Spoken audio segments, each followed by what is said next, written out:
Pernahkah kamu membayangkan seorang buruh kasar yang setiap hari mengangkat beban berat, hidup di negeri orang, jauh dari keluarga, justru menjadi penentu takdir sebuah keluarga kaya raya? Cerita ini bukan tentang orang hebat sejak lahir, tapi tentang ketulusan yang perlahan mengubah nasib. Dan kisah ini akan membawa kita ke perjalanan hidup seorang pemuda sederhana dari desa kecil di Jawa Timur. Assalamualaikum warahmatullahi wabarakatuh. Salam sejahtera untuk kita semua. Semoga siapapun yang sedang mendengarkan cerita ini dalam keadaan sehat, dilancarkan rezekinya, dikuatkan hatinya, dan dimudahkan segala urusannya. Amin. Sebelum kita mulai ceritanya, seperti biasa, mari kita saling menyapa sebagai ajang silaturahmi. Yang menonton dari Jawa Timur, tulis di kolom komentar. Silahkan absen daerah kalian. Semoga dengan saling menyebut daerah, kita bisa saling mendoakan dari jauh. Dan untuk kamu yang belum subscribe, silahkan tekan tombol subscribe sekarang juga. Subscribe itu gratis, tapi sangat berarti untuk mendukung channel ini agar terus bisa berbagi cerita inspiratif dan penuh makna. Sekarang, mari kita mulai ceritanya. Nama pemuda itu Budi. Usianya 25 tahun. Ia berasal dari sebuah desa kecil di Jawa Timur. Desa yang sunyi, jauh dari gemerlap kota, di mana pagi dimulai dengan suara ayam berkokok dan sore ditutup dengan azan maghrib yang menggema dari musola kecil. Budi bukan anak orang kaya. Ayahnya seorang buruh tani, ibunya penjual sayur keliling. Sejak kecil, Budi sudah terbiasa hidup sederhana, bahkan sering kekurangan.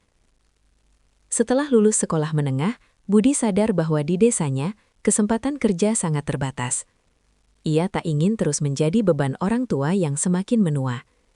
Dengan tekad besar dan modal nekat, Budi merantau ke Cina melalui jalur tenaga kerja asing. Ia tak membawa apa-apa selain pakaian seadanya, doa orang tua, dan keyakinan bahwa kerja keras tak akan mengkhianati hasil. Di Cina, Budi diterima bekerja di sebuah pabrik besar, pabrik pembuatan kasur mewah milik keluarga Wang. Pabrik itu sangat terkenal. Produknya dikirim ke hotel-hotel bintang 5 dan apartemen mewah. Namun kemewahan itu tak pernah menyentuh kehidupan Budi. Pekerjaan Budi adalah yang paling berat.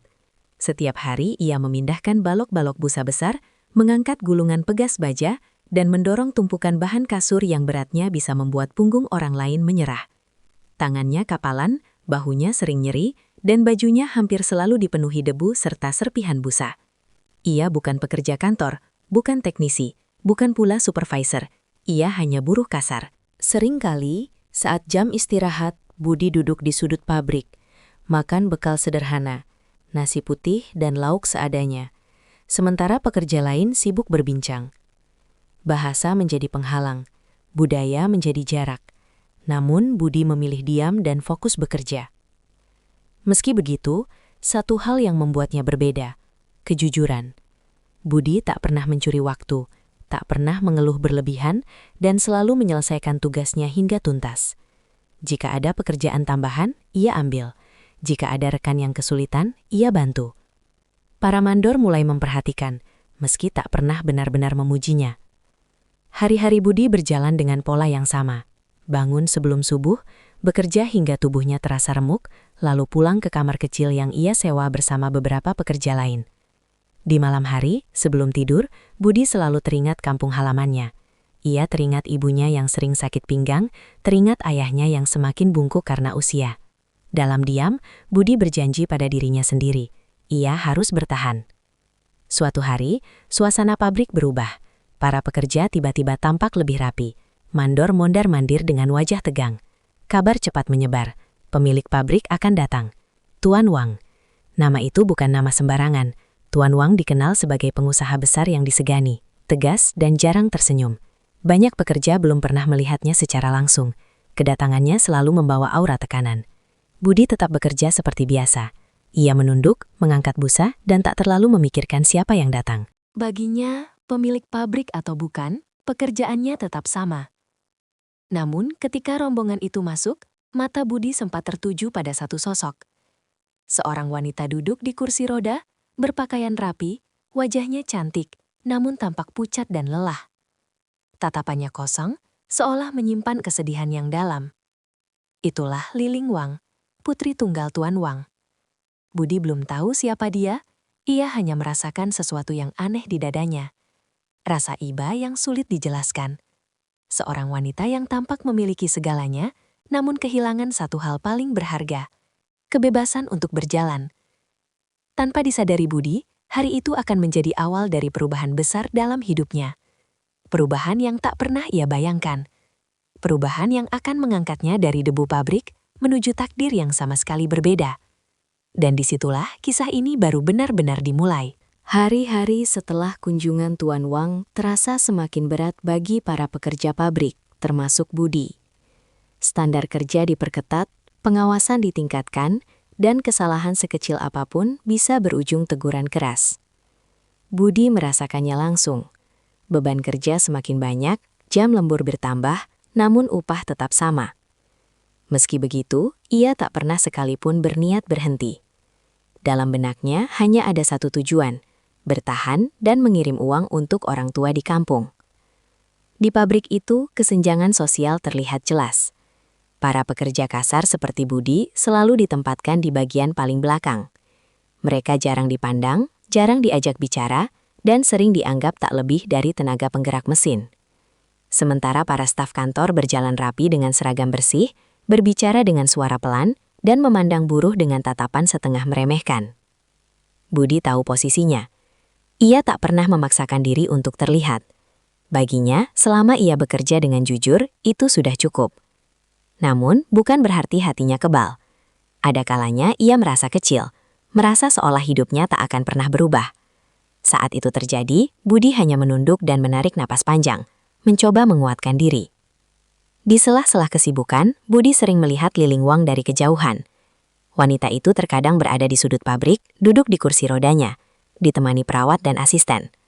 Tatapannya sering menerawang, seolah pabrik besar dan suara mesin tak benar-benar ada di hadapannya.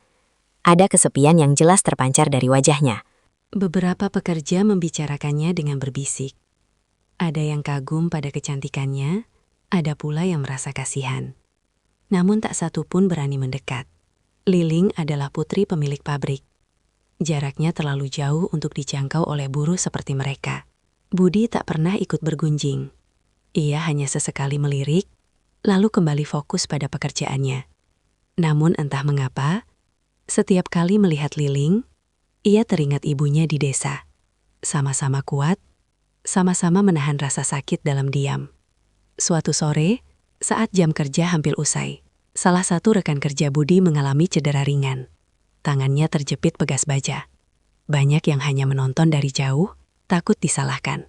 Budi tanpa ragu langsung membantu, menghentikan mesin, dan membawa rekannya ke ruang pertolongan pertama. Meski bukan tugasnya, ia tetap melakukannya. Peristiwa kecil itu diam-diam diperhatikan oleh salah satu mandor senior. Ia tak memuji Budi secara terbuka, namun sejak hari itu, sikapnya sedikit berubah. Budi mulai diberi kepercayaan untuk menangani pekerjaan tambahan yang membutuhkan ketelitian. Namun kepercayaan itu juga memancing kecemburuan. Beberapa pekerja mulai memandang Budi dengan sinis. Ada yang menyindirnya sok rajin. Ada yang berharap ia melakukan kesalahan agar kembali ke posisi semula. Budi menyadari itu semua, tapi memilih diam. Ia percaya, niat baik tak perlu pembelaan.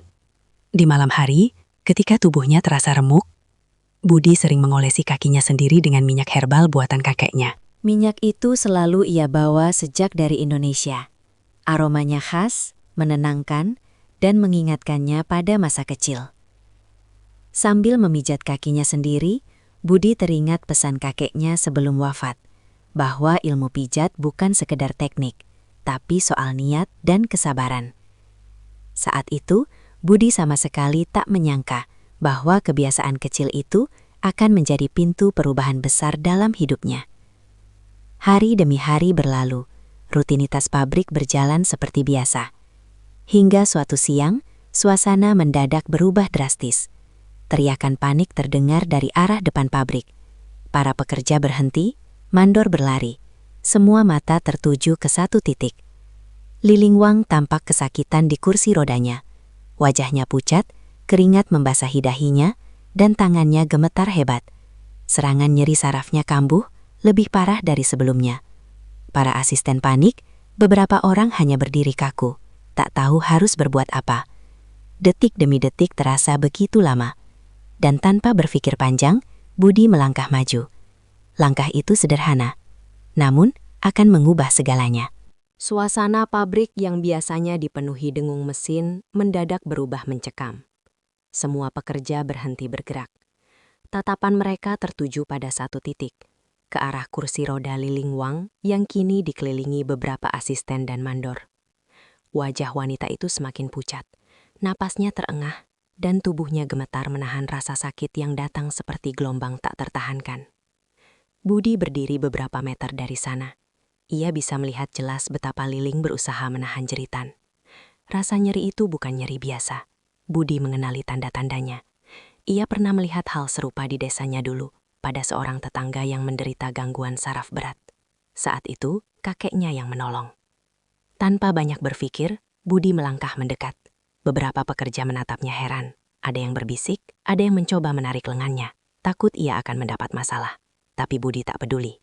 Dalam benaknya hanya ada satu hal. Orang di depannya sedang kesakitan. Salah satu asisten berteriak memanggil ambulans, namun jaraknya jauh. Waktu terasa berjalan sangat lambat. Liling mulai meringis, matanya berkaca-kaca. Tangannya mencengkeram sandaran kursi roda hingga jemarinya memutih. Dengan suara pelan namun tegas, Budi berkata bahwa ia akan membelikan obat ke rumah sakit kota. Ia tak menunggu jawaban. Ia langsung berlari keluar pabrik, melewati gerbang besar, menembus panas siang dan lalu lintas yang padat. Napasnya tersengal, keringat mengucur, tapi langkahnya tak melambat. Di rumah sakit, Budi menjelaskan kondisi darurat dengan bahasa seadanya, mencampur bahasa Mandarin yang terbatas dengan gerak tangan dan ekspresi wajah penuh kepanikan. Petugas akhirnya memahami. Obat segera diberikan. Tanpa menunggu lama, Budi kembali berlari. Ketika ia tiba kembali di pabrik, suasana masih tegang. Namun begitu obat diberikan, kondisi Liling perlahan membaik. Napasnya mulai teratur, wajahnya tak sepucat sebelumnya. Semua orang menarik napas lega. Saat itulah, Tuan Wang menatap Budi untuk pertama kalinya dengan serius. Tatapannya tajam, penuh wibawa, namun di balik itu terselip rasa heran. Seorang buruh kasar, berani bertindak tanpa diperintah, dan bertindak dengan cepat. Tuan Wang mengucapkan terima kasih singkat, namun berat. Budi hanya menunduk, lalu kembali ke posisinya. Ia tak mengharapkan apa-apa. Baginya, menolong orang adalah hal biasa. Namun, malam itu, kejadian siang tadi terus terbayang di benak Budi. Ia teringat wajah Liling yang menahan sakit, teringat kakeknya, dan teringat minyak herbal yang selalu ia bawa. Perasaan ragu bercampur dengan dorongan kuat dalam hatinya. Keesokan harinya, Liling kembali datang ke pabrik. Kondisinya tampak lebih stabil, namun jelas masih lemah. Budi melihatnya dari kejauhan. Ia menimbang-nimbang dalam hati. Berkali-kali ia hampir mengurungkan niatnya, ia sadar siapa dirinya dan siapa Liling. Namun akhirnya keberanian itu menang. Dengan penuh kerendahan hati, Budi meminta izin bicara pada salah satu asisten Tuan Wang. Ia menyampaikan niatnya, bahwa ia memiliki keahlian pijat saraf tradisional yang diwariskan oleh kakeknya. Ia tak menjanjikan kesembuhan, hanya ingin mencoba membantu meringankan nyeri. Asisten itu terkejut, ia ragu, bahkan nyaris menertawakan. Tapi melihat kesungguhan di wajah Budi, ia menyampaikan pesan itu kepada Tuan Wang. Tak lama kemudian, Budi dipanggil menghadap. Di ruang yang luas dan tenang, Tuan Wang duduk dengan wajah serius. Ia mendengarkan penjelasan Budi tanpa memotong. Setiap kata keluar dari mulut Budi dengan hati-hati. Ia tahu, satu kesalahan saja bisa menghancurkan hidupnya di pabrik itu. Setelah hening panjang, Tuan Wang bertanya satu hal. Apakah Budi yakin? Budi menggeleng pelan. Ia berkata jujur bahwa ia tak pernah menangani kasus separah ini. Namun ia juga berkata bahwa ilmu itu dijalankan dengan niat tulus, bukan untuk keuntungan. Kejujuran itu membuat Tuan Wang terdiam. Akhirnya, dengan suara berat, ia memberi izin. Namun dengan satu syarat, semua dilakukan diam-diam, tanpa sepengetahuan orang luar. Jika gagal, Budi harus siap menanggung konsekuensinya. Budi mengangguk. Ia sadar, keputusan ini adalah taruhan besar. Dan tanpa ia sadari, Langkah kecil yang ia ambil dengan niat menolong itu telah menyeritnya ke jalan takdir yang sama sekali baru. Malam itu, udara di sekitar rumah besar keluarga Wang terasa sunyi dan berat. Lampu-lampu taman menyala temaram, menerangi jalan setapak menuju pintu utama. Budi melangkah dengan hati-hati, mengenakan pakaian kerjanya yang paling bersih. Tangannya menggenggam botol kecil berisi minyak herbal buatan sendiri. Minyak yang selama ini hanya ia gunakan untuk mengobati pegal dan jari tubuhnya sendiri. Setiap langkah terasa seperti ujian. Budi sadar betul bahwa ia hanyalah buruh kasar. Ia tak punya gelar, tak punya nama besar, dan tak punya jaminan apapun. Namun satu hal yang ia miliki adalah niat tulus. Itu saja yang ia pegang malam itu. Di dalam rumah, suasana jauh berbeda dari pabrik. Ruang keluarga luas, lantainya bersih mengilap, dan aroma teh hangat memenuhi udara. Liling duduk di kursi roda, ditemani seorang perawat. Wajahnya tampak tenang, namun matanya menyimpan keraguan. Ia telah terlalu sering berharap dan terlalu sering kecewa. Budi menunduk hormat. Ia memperkenalkan diri dengan suara pelan. Tak banyak bicara, ia hanya meminta izin untuk mulai. Liling menatapnya lama, lalu mengangguk kecil. Bukan karena yakin, tapi karena tak ada lagi yang bisa diharapkan. Budi mulai dengan menghangatkan tangannya. Ia menuangkan sedikit minyak herbal ke telapak tangan, lalu menggosoknya perlahan. Aroma khas langsung menyebar, membuat ruangan terasa lebih hangat. Dengan gerakan yang sangat hati-hati, Budi menyentuh kaki Liling. Sentuhan pertama membuat Liling tersentak. Bukan karena sakit, tapi karena sensasi asing. Hangat, dalam. Berbeda dari terapi yang pernah ia rasakan sebelumnya. Budi memejamkan mata sejenak, mengingat gerakan yang diajarkan kakeknya. Mengatur napas dan memusatkan niat. Waktu berjalan pelan. Tak ada kata-kata berlebihan.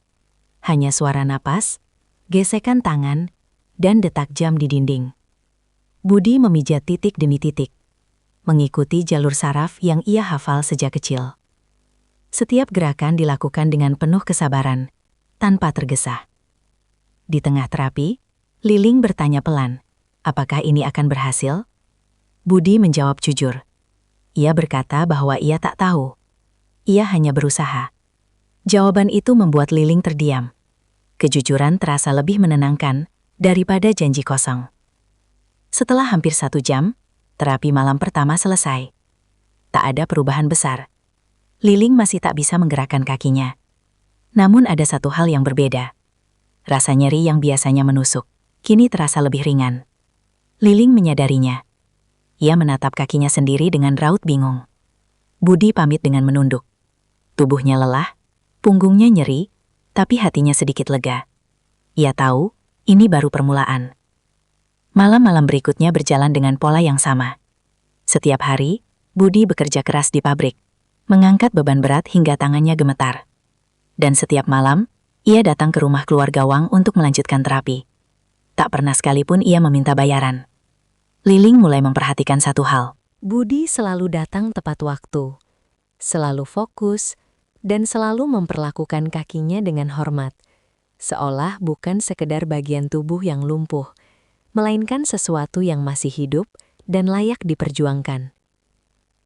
Di minggu pertama, perubahan kecil mulai terasa. Sensasi hangat bertahan lebih lama, nyeri datang lebih jarang. Lilin belum berani berharap, namun hatinya mulai terbuka. Ia mulai berbincang dengan Budi, menanyakan asal-usulnya, kehidupannya di desa, dan tentang kakeknya. Setiap cerita sederhana itu membuat Lilin merasa lebih manusia, bukan sekedar pasien. Sementara itu, Budi mulai merasakan kelelahan yang luar biasa. Tubuhnya hampir tak punya waktu untuk pulih. Namun setiap kali ia ingin menyerah, ia teringat wajah Lilin yang sedikit demi sedikit tampak lebih hidup. Dan tanpa disadari siapapun, di balik keheningan malam-malam itu, sesuatu sedang berubah. Bukan hanya di kaki Lilin, tetapi juga di hati mereka berdua. Hari-hari berlalu tanpa terasa. Terapi malam terus berlanjut, satu demi satu tanpa jeda. Budi datang dalam kondisi tubuh yang semakin lelah, namun tangannya tetap bekerja dengan sabar. Setiap malam, gerakannya sama. Ritmenya tenang, napasnya teratur. Ia tak pernah menunjukkan rasa capek di hadapan Liling, meski punggungnya sering terasa seperti ditusuk-tusuk dari kelelahan kerja seharian di pabrik. Pada minggu kedua, sesuatu yang tak pernah terjadi sebelumnya mulai terasa. Saat Budi memijat bagian bawah betis Liling, wanita itu tiba-tiba mengernyit dan menarik napas pendek.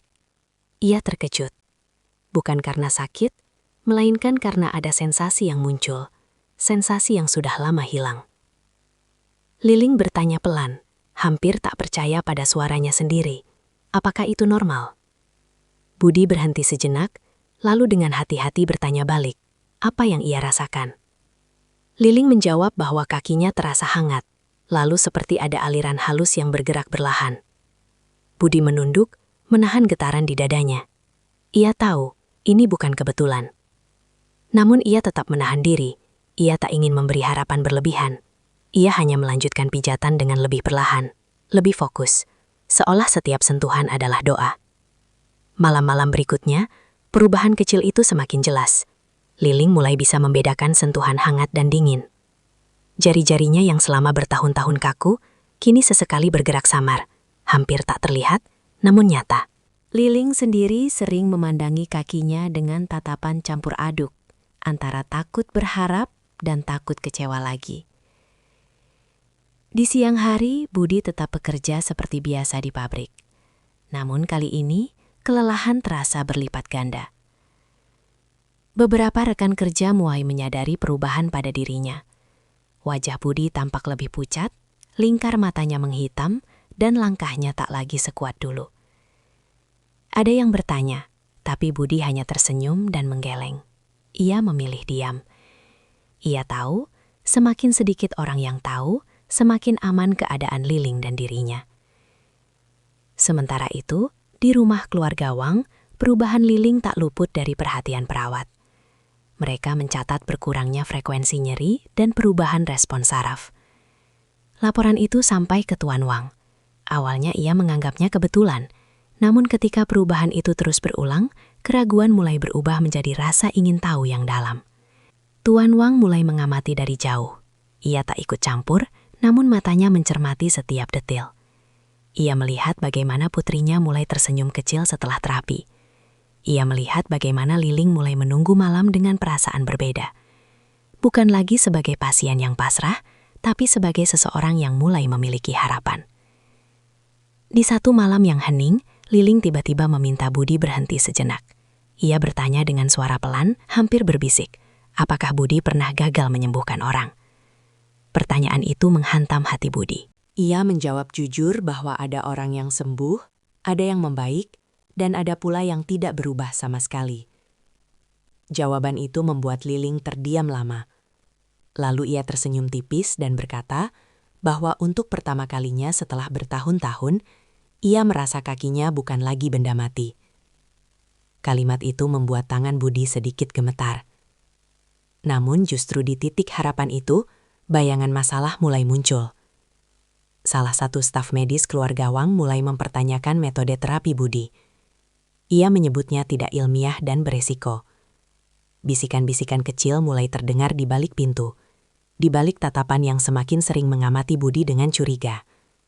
Budi merasakannya. Ia tahu, setiap perubahan besar selalu diikuti ujian.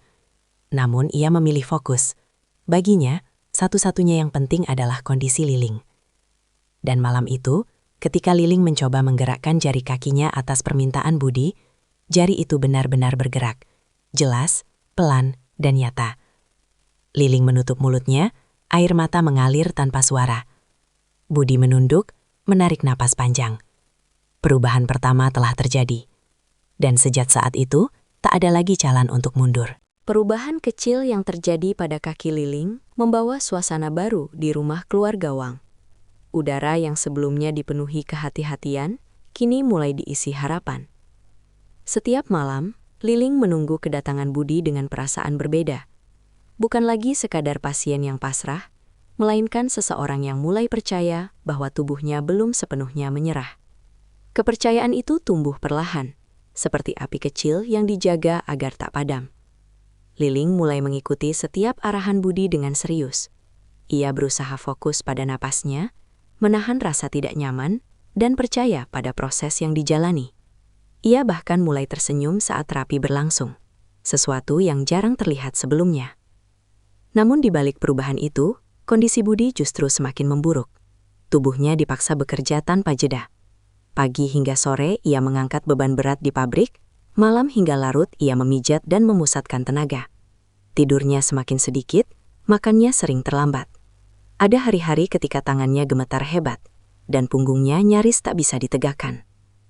Beberapa kali, setelah terapi selesai, Budi duduk sendirian di luar rumah keluarga Wang, menahan pusing yang datang tiba-tiba. Ia menatap langit malam, mengatur napas, lalu bangkit kembali seolah tak terjadi apa-apa. Ia tak ingin Liling melihat kelemahannya. Liling sebenarnya menyadari perubahan itu. Ia melihat lingkar hitam di mata Budi, mendengar napasnya yang lebih berat, dan merasakan sentuhan tangannya yang kadang sedikit gemetar. Suatu malam, ia meminta Budi untuk duduk sejenak dan beristirahat. Budi menolak dengan halus, namun Lilin bersikeras. Percakapan sederhana pun terjadi. Untuk pertama kalinya, mereka tak hanya berbicara soal terapi. Lilin bercerita tentang hidupnya sebelum lumpuh, tentang rasa kehilangan dan kesepian yang selama ini ia pendam. Budi mendengarkan tanpa menyelah. Ia tak memberi nasihat berlebihan, hanya mendengarkan dengan penuh empati. Budi pun akhirnya membuka sedikit kisah hidupnya. Tentang desa, tentang orang tuanya, tentang kakeknya yang mengajarkan pijat bukan sebagai alat mencari uang, melainkan sebagai cara menolong sesama. Cerita itu membuat Lilin terdiam lama. Ia melihat Budi bukan lagi sebagai buruh pabrik, melainkan sebagai manusia dengan hati yang besar. Ikatan emosional itu terbentuk tanpa disadari. Bukan cinta, bukan pula ketergantungan, melainkan rasa saling percaya yang tulus. Lilin percaya pada tangan Budi, Budi percaya pada kekuatan tekad Lilin. Namun kelelahan Budi mencapai titik berbahaya. Suatu malam setelah terapi, ia hampir jatuh pingsan. Ia berhasil menahan diri, namun kejadian itu tak luput dari perhatian Tuan Wang yang diam-diam mengamati dari kejauhan. Tuan Wang mulai menyadari bahwa perubahan pada putrinya dibayar dengan pengorbanan besar dari seorang buruh kasar yang nyaris tak punya apa-apa selain ketulusan. Dan di saat kepercayaan itu semakin kuat, badai perlahan mulai mendekat. Ujian yang lebih besar menanti mereka berdua. Perubahan yang terjadi pada Liling tak lagi bisa disembunyikan.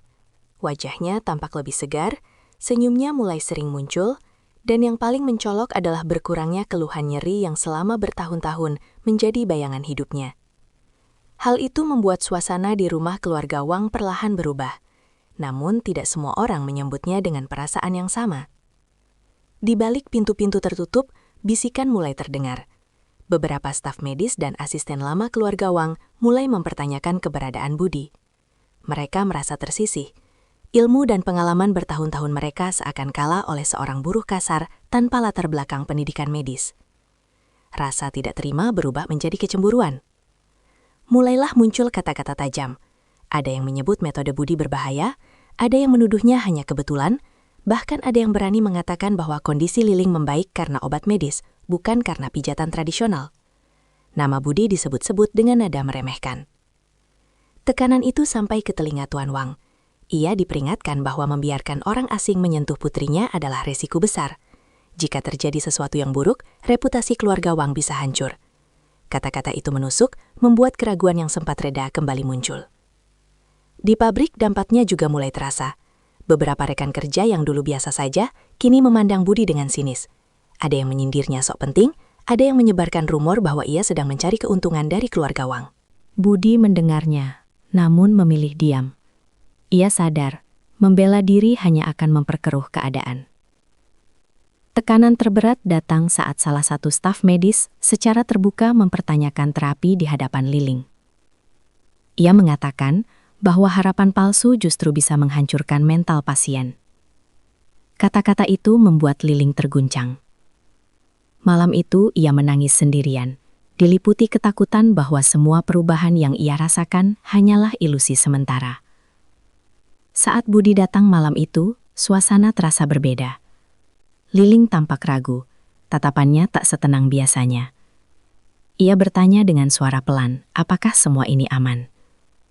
Pertanyaan itu menusuk hati Budi lebih dalam dari fitnah manapun.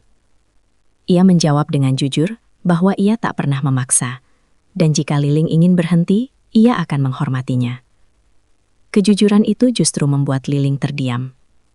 Ia menyadari bahwa satu-satunya orang yang tak pernah menjanjikan kesembuhan adalah Budi. Dan justru dari ketidakpastian itulah ia menemukan kepercayaan. Namun badai belum berlalu. Tuan Wang akhirnya memanggil Budi secara resmi. Dengan wajah serius, ia menyampaikan semua tekanan yang datang dari berbagai pihak. Ia meminta Budi bersiap, karena jika kondisi Liling memburuk sedikit saja, semua akan berakhir. Budi menunduk dan mengangguk. Ia tahu, ini bukan lagi soal kemampuan, tapi soal kepercayaan yang sedang diuji. Dan di tengah kecemburuan, fitnah serta tekanan yang semakin kuat, Budi dan Liling berdiri di persimpangan. Satu langkah lagi akan menentukan apakah keajaiban ini akan berlanjut atau justru runtuh sebelum mencapai akhir. Malam itu datang tanpa tanda apapun. Langit tampak biasa, udara terasa tenang, dan rumah keluarga Wang terlihat seperti malam-malam sebelumnya. Namun di balik ketenangan itu, badai sedang menunggu waktu untuk meledak.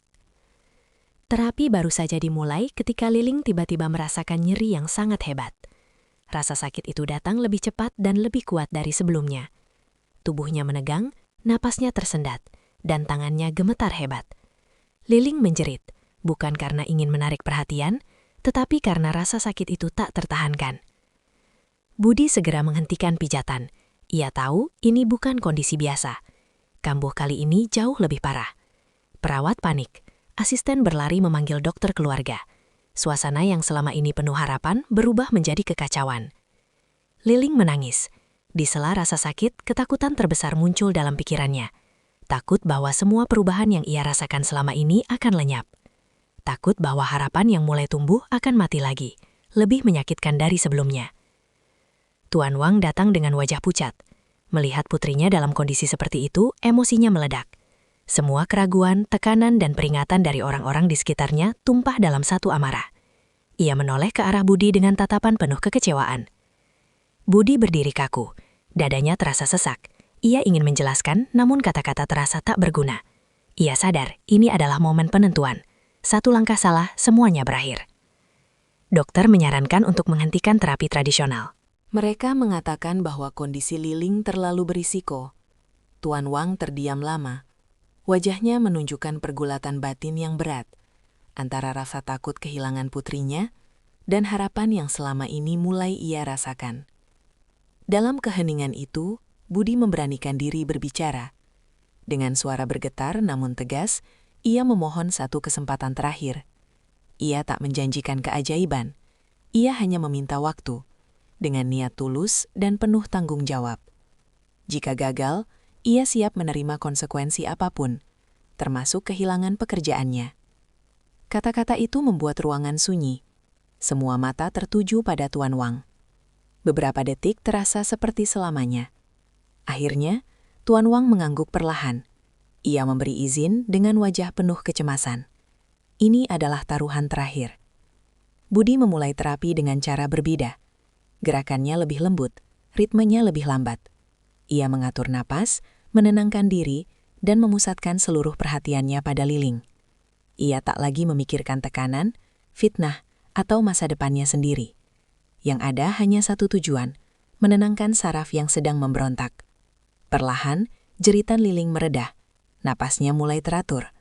Rasa sakit yang semula menusuk berubah menjadi denyutan yang lebih ringan. Semua yang menyaksikan menahan napas.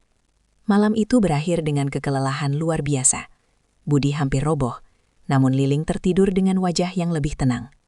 Ujian terakhir belum selesai, namun malam itu membuktikan satu hal, keajaiban tidak datang tanpa penderitaan. Dan hari berikutnya akan menentukan segalanya. Pagi itu terasa berbeda sejak matahari pertama kali menyinari rumah keluarga Wang. Udara sejuk menyelimuti ruang keluarga, seolah ikut menahan napas menunggu sesuatu yang besar terjadi. Liling terbangun dengan perasaan yang tak bisa ia jelaskan. Tubuhnya masih lelah setelah malam panjang penuh ujian, namun ada sensasi aneh di kakinya, bukan nyeri, melainkan kesadaran yang perlahan kembali. Budi datang dengan wajah pucat dan langkah yang berat. Malam sebelumnya telah menguras seluruh tenaganya. Namun begitu ia melihat Liling duduk dengan postur sedikit lebih tegak dari biasanya, secercah harapan kembali menyala di matanya. Terapi dimulai tanpa banyak bicara. Suasana sunyi.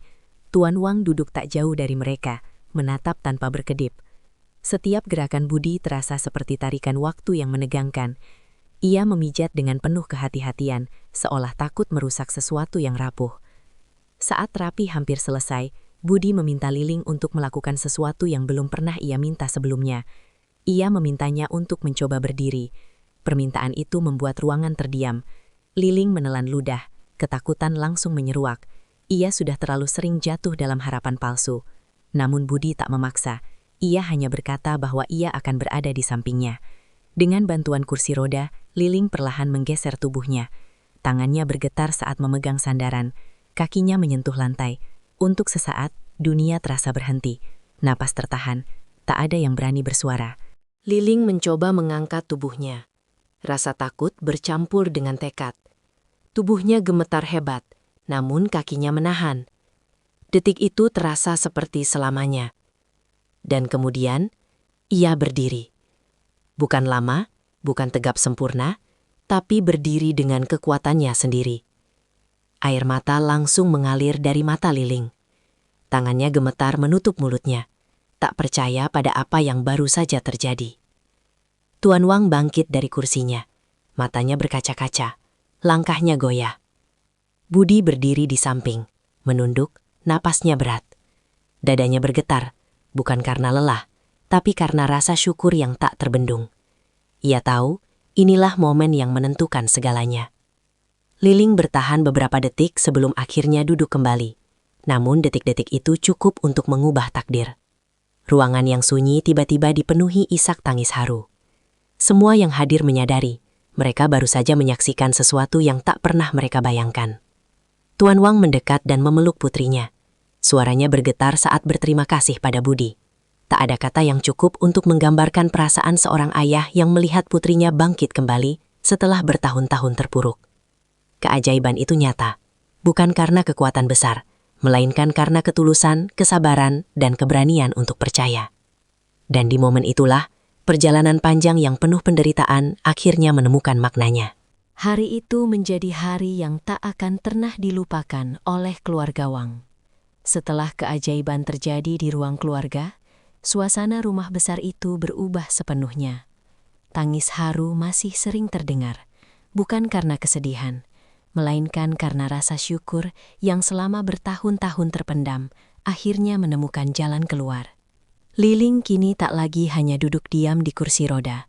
Meski belum bisa berjalan jauh, ia mulai berlatih berdiri, melangkah perlahan dengan bantuan. Setiap langkah kecil adalah kemenangan besar. Setiap senyum yang muncul di wajahnya adalah bukti bahwa harapan memang bisa hidup kembali, meski sempat terkubur sangat lama. Budi tetap menjalani harinya seperti biasa. Ia kembali bekerja di pabrik, mengangkat busa dan pegas baja, seolah tak ada yang berubah. Ia tak pernah membanggakan apa yang telah ia lakukan. Baginya tugasnya sudah selesai, menolong sebatas yang ia mampu, tanpa menuntut balasan. Namun Tuan Wang tidak melupakan apapun. Suatu sore, Budi dipanggil ke ruang kerja pribadi Tuan Wang. Ruangan itu sunyi dan penuh wibawa. Budi masuk dengan kepala tertunduk, jantungnya berdebar. Dalam benaknya, segala kemungkinan buruk kembali muncul. Tuan Wang berdiri dan menatap Budi lama. Lalu, tanpa berkata banyak, ia membungkukkan badan. Sebuah sikap yang membuat Budi terkejut. Seorang pengusaha besar, pemilik pabrik megah, menundukkan diri di hadapan buruh kasar. Dengan suara berat dan bergetar, Tuan Wang mengucapkan terima kasih. Ia berkata bahwa nyawa, harapan, dan masa depan putrinya telah dikembalikan oleh ketulusan Budi. Dan ketulusan seperti itu, katanya, tidak boleh dibalas dengan kata-kata saja. Sebagai bentuk penghargaan, Tuan Wang menyerahkan hadiah yang tak pernah terbayangkan oleh Budi. Uang tunai sebesar 7 juta yen. Lebih dari itu, Budi diangkat menjadi manajer operasional pabrik kasur mewah tersebut. Dari buruh paling bawah menjadi pemimpin yang dipercaya. Budi terdiam lama. Air matanya jatuh tanpa bisa ditahan. Ia teringat orang tuanya di desa, teringat kakeknya, teringat hari-hari berat yang hampir membuatnya menyerah. Semua rasa lelah itu seolah terbayar dalam satu momen. Namun Budi tak berubah. Ia tetap rendah hati. Ia memperlakukan pekerja lain dengan hormat karena ia tahu rasanya berada di posisi paling bawah. Pabrik itu pun perlahan berubah, bukan hanya sebagai tempat kerja, tapi sebagai tempat di mana manusia dihargai. Dan dari kisah ini, kita belajar satu hal penting, bahwa keajaiban tidak selalu datang dari ilmu yang tinggi atau jabatan yang besar. Kadang, keajaiban lahir dari hati yang tulus, dari tangan yang lelah namun tak berhenti menolong, dan dari keberanian untuk tetap jujur di tengah dunia yang keras. Budi membuktikan bahwa orang kecil pun bisa mengubah takdir orang besar, dan bahwa kebaikan, sekecil apapun, tidak pernah benar-benar sia-sia.